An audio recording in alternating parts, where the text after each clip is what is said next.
Hello, greetings again. This is me, Zahra Jawad.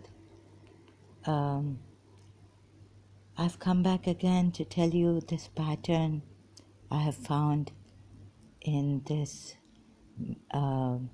Prophet of Islam. It's more than devastating for me. Ultra shocking. I don't know what I have seen that just studying the wife of his widows he got from others, chiefs, tribes, chiefs' daughters, other tribes, how he got them. I even read about what's her name? This other one. Sorry. So this is me. Um, okay. Mumaina. What's her name? Sorry. So now here I am. Okay, I'm going to talk about that. His. I've seen this cult leader. What he does is he ruins the tribe, and he marries the most beautiful women, and that's why that verse in the Quran, verse 52 verse 52 in Surah Azab, that now no more can you marry those you find beautiful, right? So it was a big ordeal because the way um, it's come from them, Prophet Muhammad and his progeny.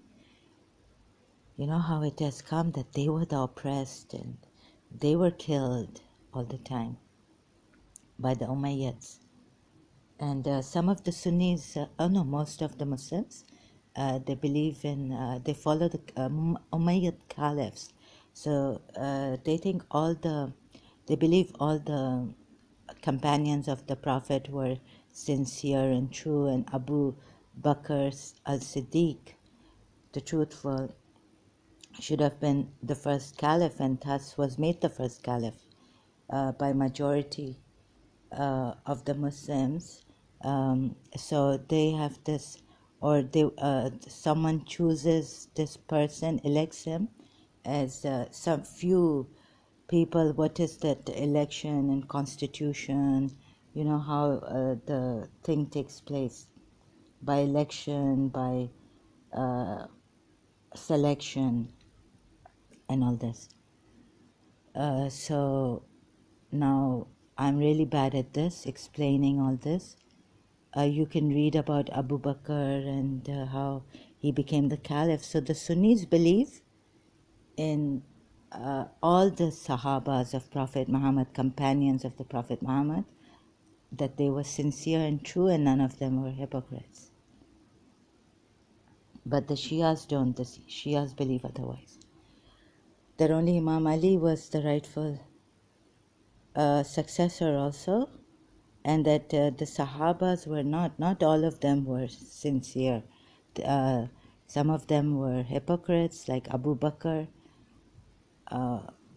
Omar, and Uthman, who were the three caliphs, respectively, of the Umayyad. Sunni Muslims take them as the three rightful caliphs, and Imam Ali also, but he's just a caliph. He's the fourth caliph, not just a caliph. Caliphs are important, but I don't know how important they are, that they lose continuity. Only the four rightly guided caliphs did Islam produce for the Sunni Muslims. Only the four rightly guided caliphs. The others, the rest, like Muawiyah and all, I don't know, they are not under this rightly guided caliphs. They are the caliphs that the Sunnis believe in and used to follow. But we Shias we said that this from Rasulullah, after Rasulullah is Imam Ali. He's the leader of the Muslim Ummah. He should have been the Imam that all the Muslims should have followed. And then the progeny goes from through Imamat for the Shias, from Imam Ali to Imam Hassan to his son Hassan, then his other son Hussein, then Hussein's son Imam Zain al-Abidin Ali, and so on and so forth. And the Shias have 12 Imams, and the last one, the 12th Imam, is in occultation. And he's from the progeny of Ali and Fatima. And this is where the Imamat stays. And there's a continuity. And Imam Hussein, unparalleled sacrifice of Imam Hussein. And thereafter, the patience, the atrocities taken by Imam Sajjad. So it was like Imam Musa, like Allah protected Moses from Pharaoh. That's how God has saved Prophet Muhammad's progeny. And even Imam Mahdi, his mother was pregnant, his father was imprisoned by the Caliph, Abbasid Caliph, I think. Sorry, I don't know his name. I think it starts with an M or something, I don't know. Anyways, okay, here I am drinking my tea. So I will be like, pausing like this, drinking tea. You can't see me, sorry, so I have to say this. I'm going to show you a pattern that I've seen. Right? Sorry, before I had a headache, it was really sick. And I was having, now I realize what it is. During this headache, I curbed it quickly. It comes back, and I can't, that reminds me that I should put the light off. I can't take much of the light, even of the mobile. So I couldn't do much research. I did a little bit of reading during this headache, and while this headache, I realized, please, if you can join me in researching about the Prophet's wives. We say that the Prophet helped these wives, these women who became widows, some of them, after their side attacked Prophet Muhammad. And so out of defense, the Muslim army used to, had to take up defensive wars. And thus, if their father, husband, brothers were killed, since they were in the battlefield and they were fighting them, then Prophet Muhammad would tell his companions to marry those widows, those orphans and all. I thought, firstly, that they had a say in it, that none of them, women or young girls orphaned, even women orphaned and widowed, none of them had this, what do you call it? Yeah, none of them were made slaves so that they could not choose for themselves. So after some time, this is like, I've never known a life like this. I never knew I was under this kind of a thing. That wars, and then your companions just booty falls in, and it's something to read this, really.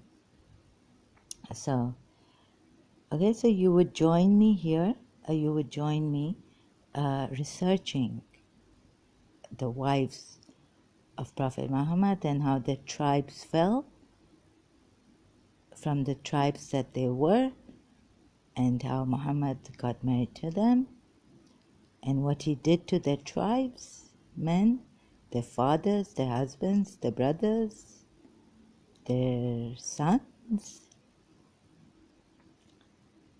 So studying the wives of Prophet Muhammad.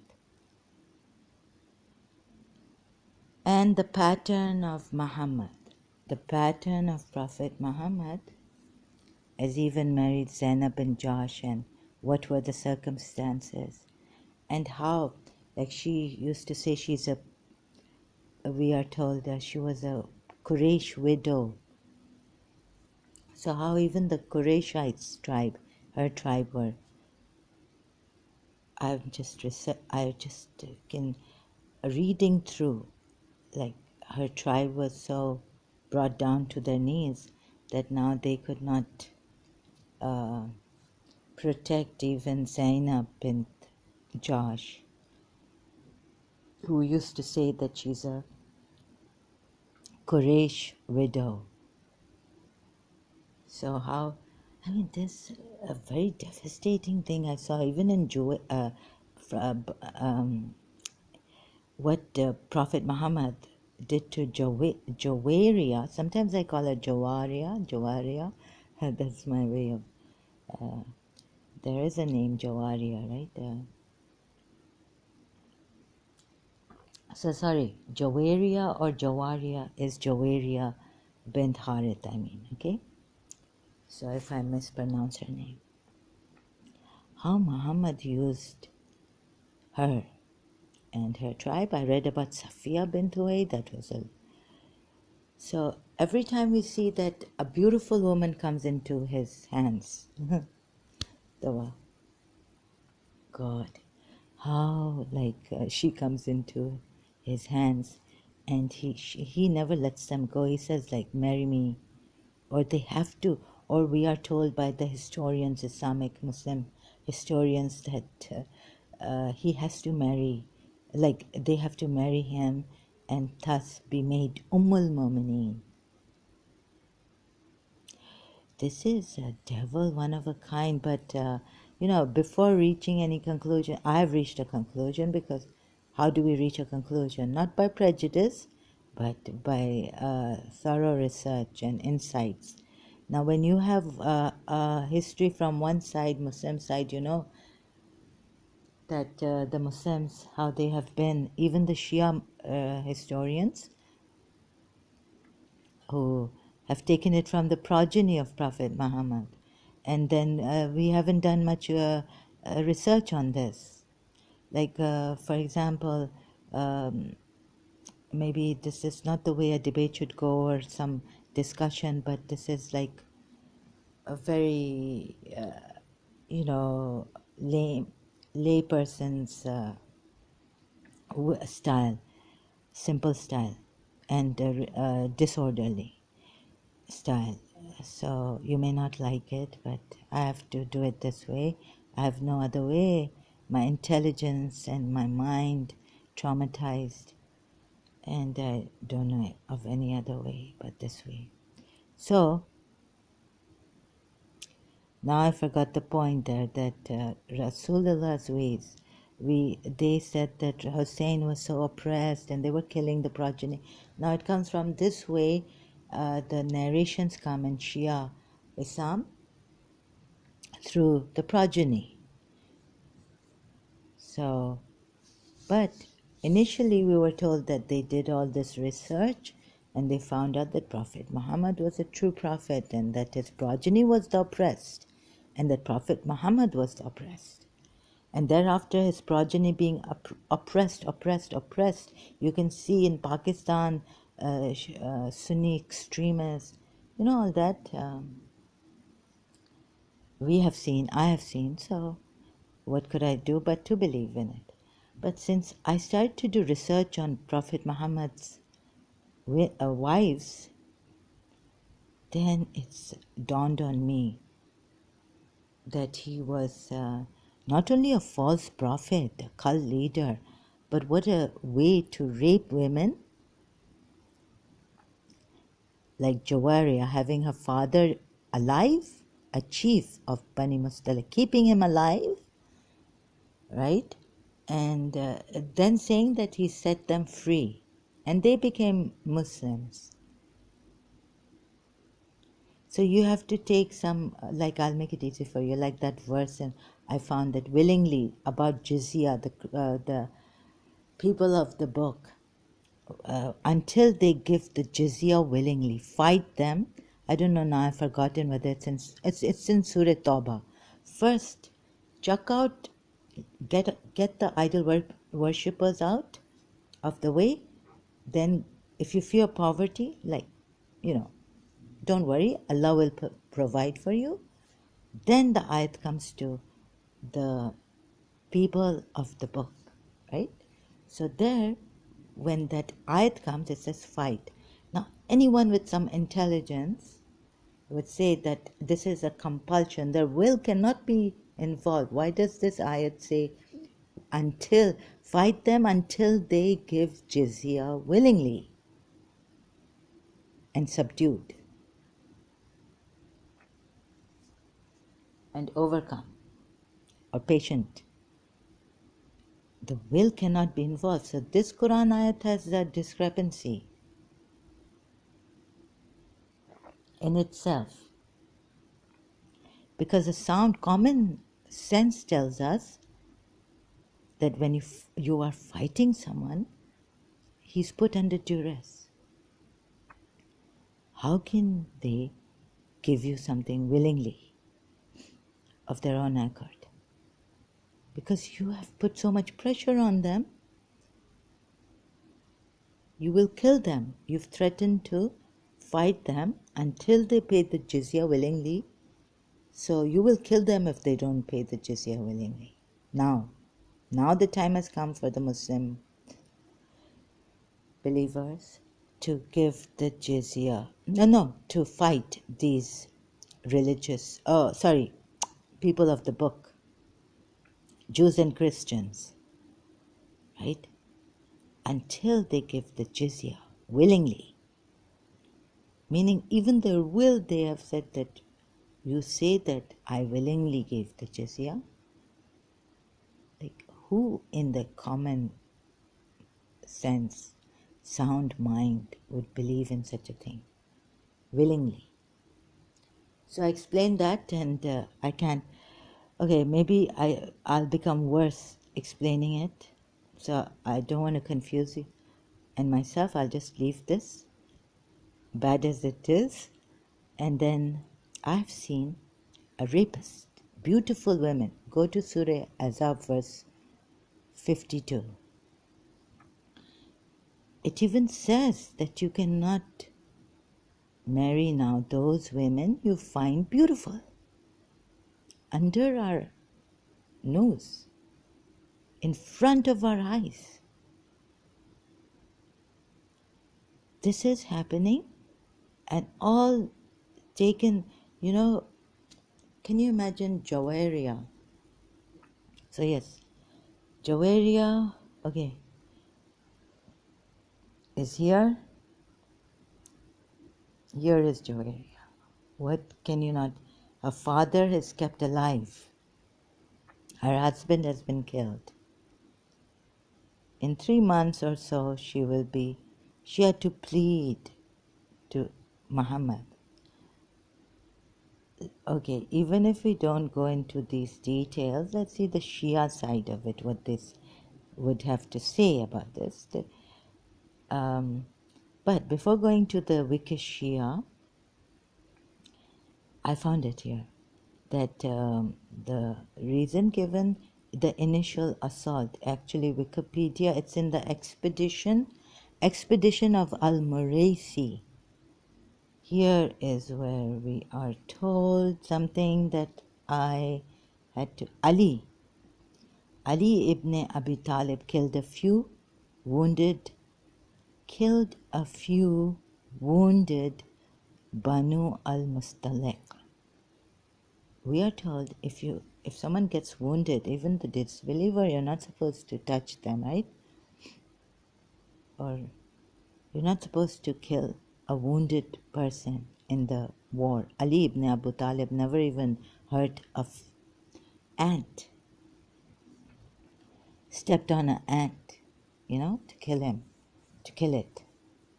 Ali ibn Abu Talib killed a wounded. Now, the Shias won't accept this. Al-Tabari, it's from Al-Tabari, it's from the Sunni Muslims.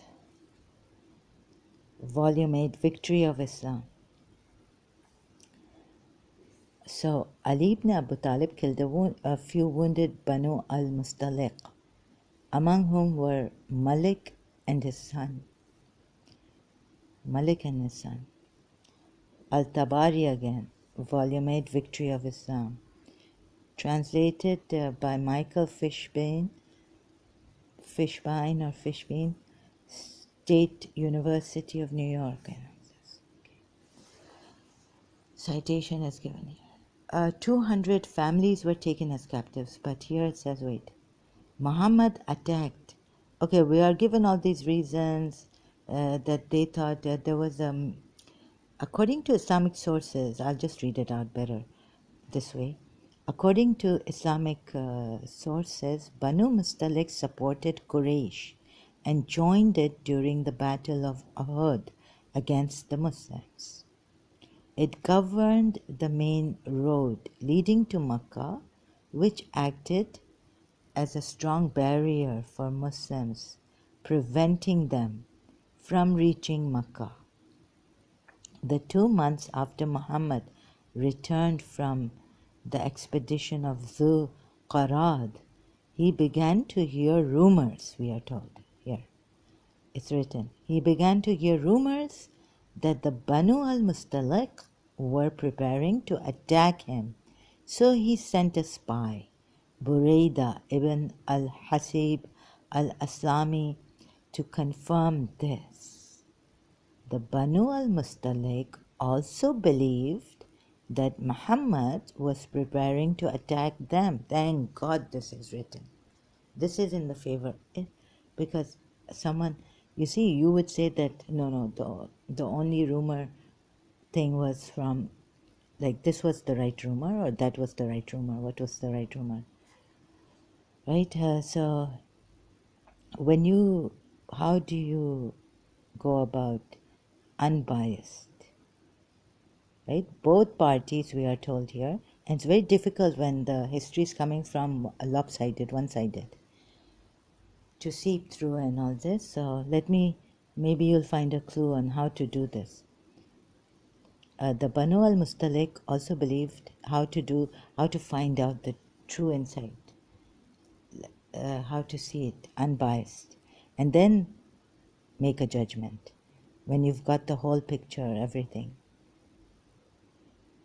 So even in sizes, in pieces, for example, how do you find out? I don't know how to put it succinctly, but I'll just show you how I get to know about this, right? How I find out. So reading through and then aha moment, that moment, or that shocking, ultra shocking moment that is coming a lot. The Banu al-Mustaliq also believed that Muhammad was preparing to attack them. So they in turn sent a spy reconnoiter to explore the positions of the Muslims. But he was captured and killed by them, the Muslims. We are told this spy sent to the Bani Mustaliq from the Muslim side was not killed and captured, but the spy sent by the Bani Mustaliq was killed and captured. Captured and killed by the Muslims. This might thank God for, right? From the Islamic side. The Battle of Banu al-Mustaliq, citation, Islam Web. Right, so what happened is, maybe it is here that I should go to sudden attack. Muhammad attacked the Banu Mustaliq while they were inattentive.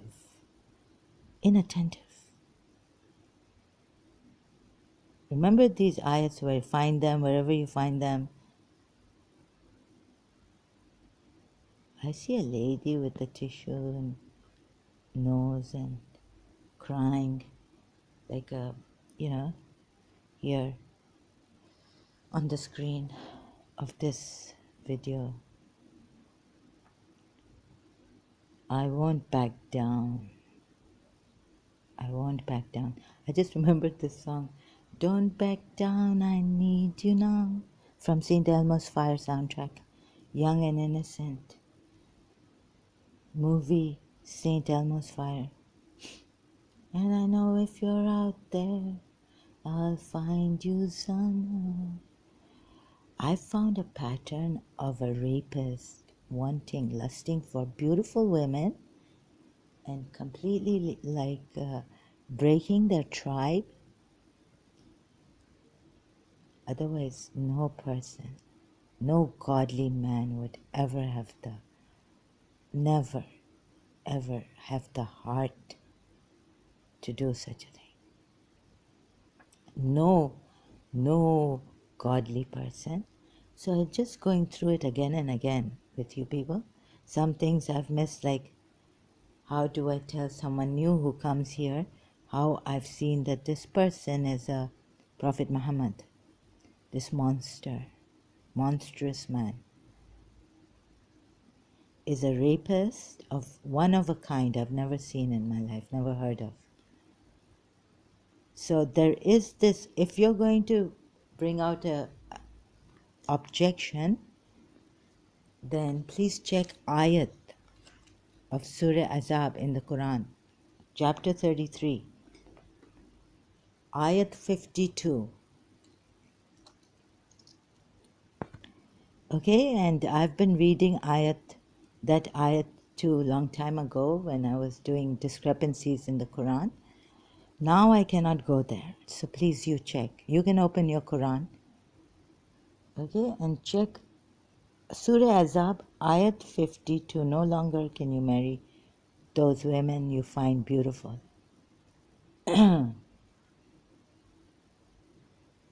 So now back here, let's see. Muhammad attacked the Banu Mustalik. Another thing is he takes the cattle, he takes the spoils of war, booties, women. The chief's daughter fell into one of his companions' hands and pleaded with him.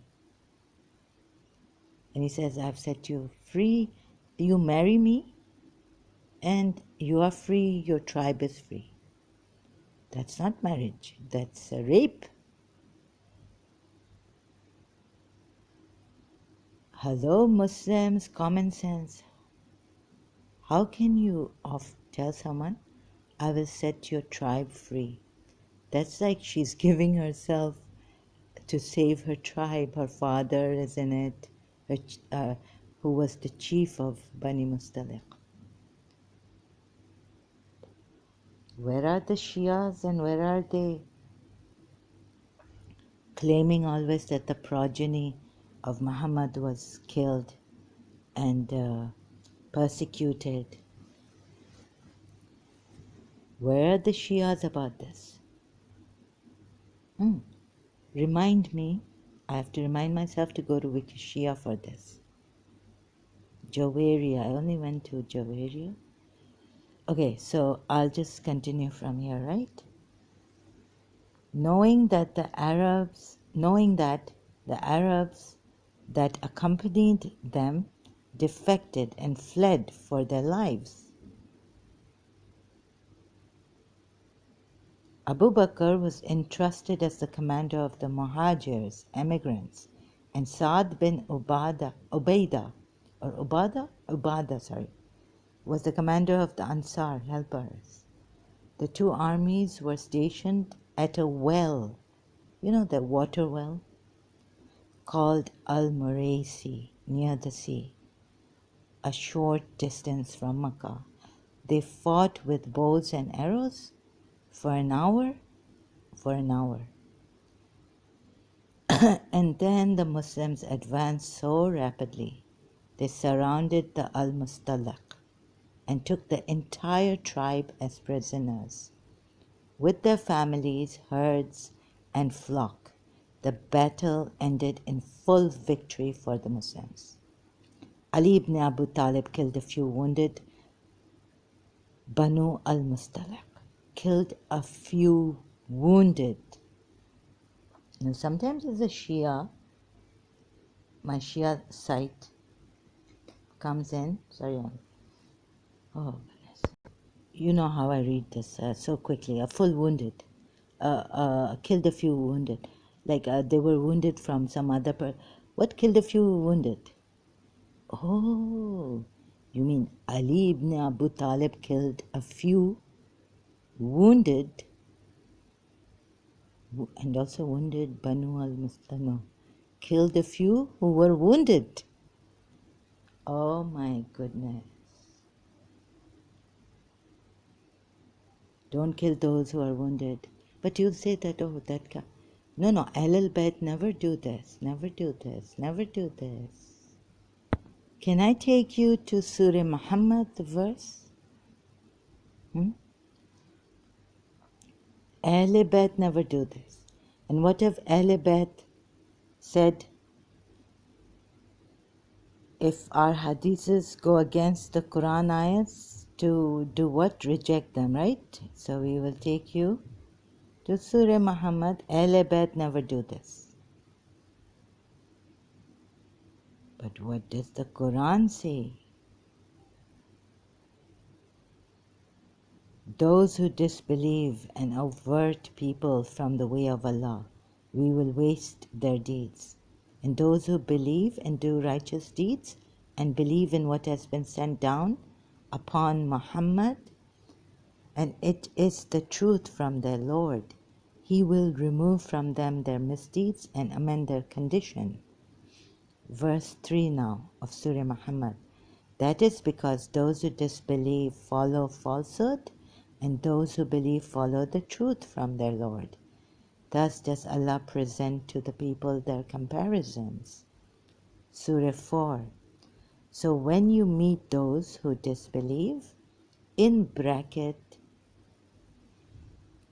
in battle, strike, in bracket, their necks, until when you have inflicted slaughter upon them, then secure their bonds, and either confer favor afterwards or ransom them. Would they not be wounded if you strike on them? Let's read Yusuf Ali. Before that, Sahih International Translation. Yusuf Ali says, therefore when you meet the unbelievers in fight, in brackets, because actually it is not given. Later on it comes when the war lays its... When you have waged a war, I guess, against them, they were just averting people from coming to Islam, stopping them, or even stopping themselves, and that was it. They kept away from Islam. Therefore, when you meet the unbelievers, smite at their necks. I'm not going to read the bracket one, because that's not what is written in the Quran ayats. It's not like it doesn't say in fight. Like they are giving you a fight, so what you do is, therefore, they've put this in fight here. Therefore, when you meet the unbelievers, brackets in fight, close bracket, smite at their necks at length. Oh, we are told we're not supposed to kill the captives. Never in like Aka Puya commentary, Ali MA commentary. I'm too much on Aka Puya. MA Ali commentary, multilingual Quran. Right? But as you subdue them, they are in your hands, you've seized them. Immediately they become your captives now. You can either free them but when you free them, then they are free captives. They are free, no more captives. So immediate effect takes place, captivity. They have been seized, captured by you. What are they? Your captives. But this no one will tell you. Very few people. And very few people could tell you and do such a thorough research, and unable, like me, to a disorderly way, amateur way, not a professional way. Sorry, excuse me. I'm out of breath. At length, when someone could be reading Dua Sabasab, out of breath, rebuked, but I'm not going to stop because of these ladies who he raped. I've seen it, and destroyed their tribes, their tribes, not her, their tribes, although it is her, like Jawaria, Safia bint Huway. And we are told from the Muslim that they were beautiful, extraordinarily beautiful, like Jawaria was. And still we don't get it. It's under our noses. It's in front of our eyes. Surah Ahzab, verse 52. What a pause to take. When you have to help the oppressed, you don't take a pause. May God give me strength. Kal ki Aftar. Therefore, when you meet the unbelievers, smite at their necks at length. When you have thoroughly subdued them, bind a bond firmly. Also, you can join them together like we are told Yazid's army did in Karbala, chaining them together.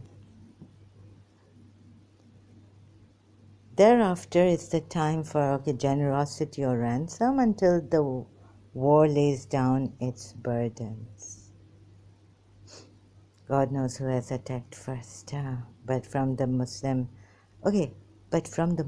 side, we would get that they attacked first. Now what happens here? What is the point I gave here? Ali ibn Abu Talib killed a few wounded Banu al-Mustalaq. If they are wounded, we say if they have fallen from the horse, they are wounded now. Are they still attacking Ali ibn Abu Talib? Why didn't you say if they're still attacking, still fighting as wounded, then you can kill them? But I don't know, okay? Among whom were Malik and his son. The 200 families were taken as captives. 200 families of Bani Mustaliq, Jawarias. Okay, the 200 families, Wikipedia, 200 families were taken as captives.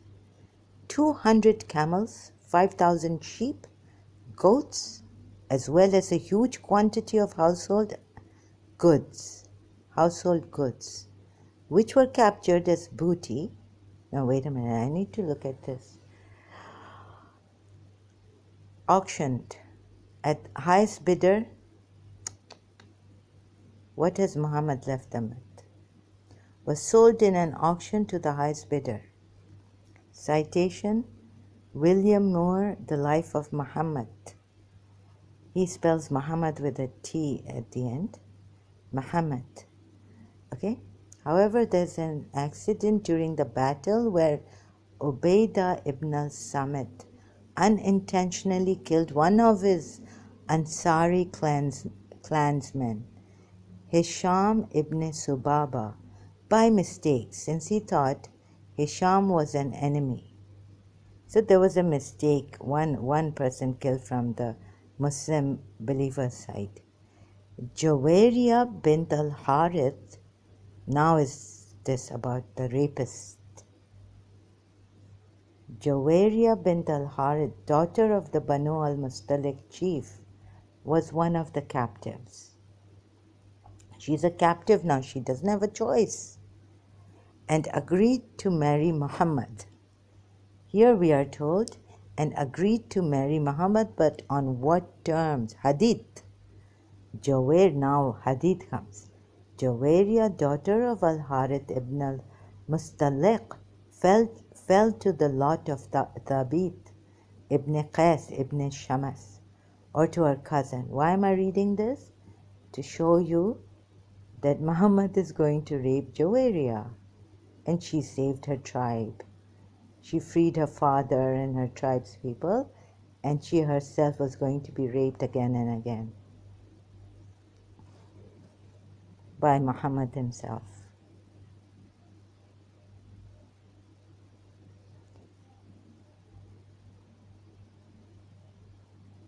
And what we are told here, wait and see how.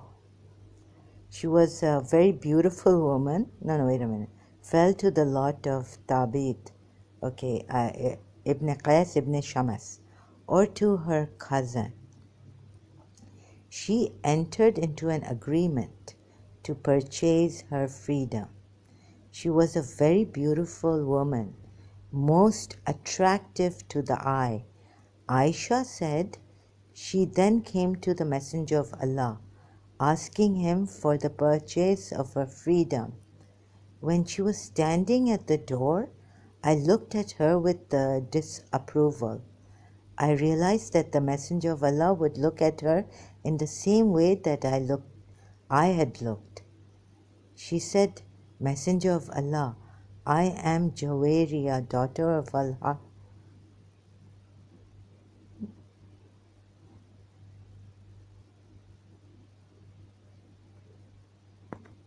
Okay, maybe we've only learned to cry for Imam Hussain. She said, Messenger of Allah, I am Jawaria. I'm sorry I have to go on, even if I break down here. I am Jawaria, daughter of Al-Harith, and something has happened to me, which is not hidden from me.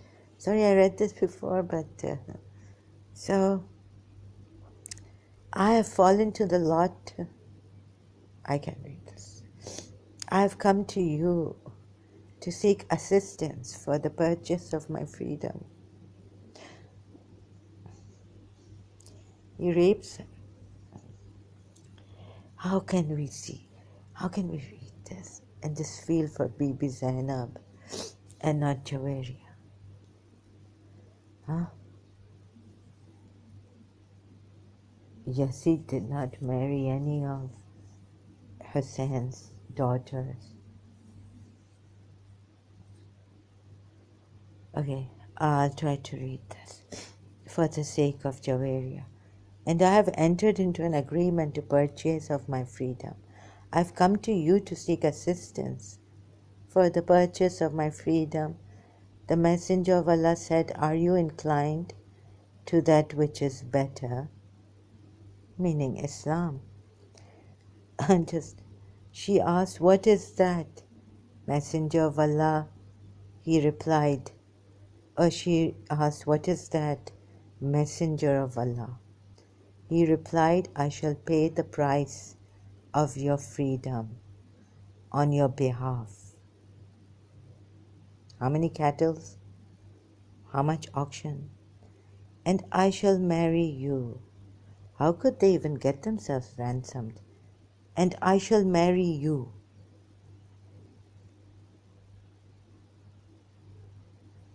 Go up here.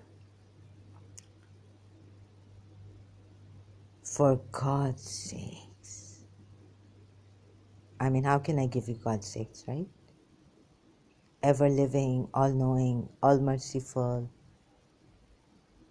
Ya Rahmano, Ya Rahimo, O provider, O protector, O all watching, O all aware. So what is this? 200 families were taken as captives. 200 camels. 5,000 sheep. Do you think she had a choice? For her freedom, Messenger of Allah saying, oh, when she was standing at the door, I looked at her with standing at the door. What are we told? When Zainab bint Ali reached Yazid's darbar at the door, she sat down. What did Imam Sajjad ask her? Pupi Amma, Auntie, beloved Auntie, why are you tired? She said, no, I'm not tired. My father promised to come here